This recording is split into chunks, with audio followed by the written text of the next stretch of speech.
Welcome to Beyond Borders on Breaking Scoop, where we take you through the week's biggest stories and the latest breaking news. I'm Babita Ishieshi.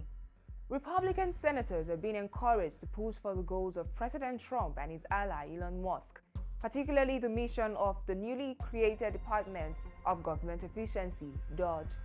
Now, the National Republican Senatorial Committee, the NRSC, has urged senators to highlight DOGE's effort to cut wasteful spending, streamline federal operations, and reduce the size of the government. Recent polls shows that most Americans support addressing government waste and cutting down on federal bureaucracy.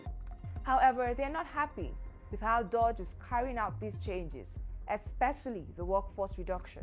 Now, Elon Musk, who Trump appointed to lead DOGE, remains unpopular with the public. And despite the controversy, the NRSC urges GOP, that is the Grand Old Party senators, to emphasize how Trump and Senator Republicans are working together to undo the spending on the Biden administration, which they argue contributed to rising costs and inflation. The NRSC is also asking senators to work closely with Musk and DOGE to ensure quick action and keep the public focused on the benefits of cutting government. Turkish President Recep Tayyip Erdogan said protests over the jailing of Istanbul's mayor, Ekrem Imamoglu, have turned into a movement of violence. The detention and arrest of Imamoglu, who is Erdogan's main political rival, has led to the largest street protests in Turkey in over a decade. Erdogan accused the opposition party of provoking the protest, and he said, "Stop playing with the nation's nerves." The main opposition is responsible for our injured police officers, the broken windows of our shopkeepers, and damaged public property. They will be held accountable and responsible for all of this, politically in the parliament and legally by the judiciary. Despite a ban imposed on street gatherings in many cities, the anti-government demonstrations continued for a sixth consecutive night on Monday. What do we need to know about the protests in Turkey? First, Turkish police have arrested more than 1,100 people who have taken part in the demonstrations after Istanbul Mayor Ekrem Imamoglu was arrested on the 19th of March. The protests have also been the country's most significant since the Gezi Park protest of 2013. The protest has been peaceful, but President Recep Tayyip Erdogan says the opposition to CHP should stop provoking citizens. And on Monday, despite the arrest of Imamoglu, he was still confirmed as the Republican People's Party's presidential candidate. In Asia, after the trilateral talk, Japan and China found themselves at odds again after Tokyo accused Beijing of misrepresenting its stance following high-level talks that also involved South Korea. The discussions in Tokyo were meant to improve relations amid issues like the US trade tariffs, North Korea's missile tests, and the war in Ukraine. However, Japan took issue with a Chinese statement claiming that President Shigeru Shiba had told Chinese Foreign Minister Wang Yi that he respects the positions elaborated by the Chinese side. Japan's chief government spokesman Yoshimasa Hayashi said the countries protested to China, demanding the removal of the inaccurate statement.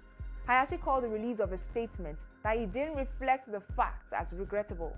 He declined to elaborate on China's response. But what did China do in response to this? Chinese Foreign Ministry spokesperson Guo Jiakun remarked that it's normal for countries to respect each other's positions during diplomatic exchanges, adding that the talks reflected the spirit.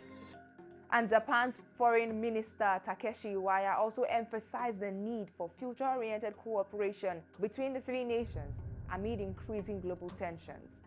The foreign policy fellow at Brookings Institution, Patricia M., noted that while trilateral dialogues have been ongoing for years, this round has held extra weight due to shifting dynamics with the United States. She pointed out that China is actively trying to strengthen ties with other global powers amid growing tensions in the US. Now, Russia talks on Ukraine war with the United States. What's on the table for Saudi Arabia? US and Russian negotiators kicked off talks in Riyadh on Monday, aiming to make progress towards a ceasefire in Ukraine. The big topics on the table include restarting the Black Sea grain deal and stopping attacks on the energy and civilian infrastructure. This comes after the US and Ukraine held talks about protecting critical infrastructure. Now, the US is hopeful, especially about reaching an agreement on a ceasefire, but the Kremlin is taking a more cautious approach, saying it's just the start of tough negotiations. Meanwhile, Russia is focused on resuming the Black Sea grain deal, which they pulled out of last year. And other key issues they will be discussing includes protecting energy infrastructure and potentially agreeing to a month-long ceasefire. Russia also wants to make sure there's a way to monitor any ceasefire and halt arms supplies to Ukraine. They might also discuss the return of Ukrainian children, which would be a big step in building trust. And as for European allies, they are not really part of the conversation right now, which has caused some tension in Trump's team, which has somehow largely kept them out.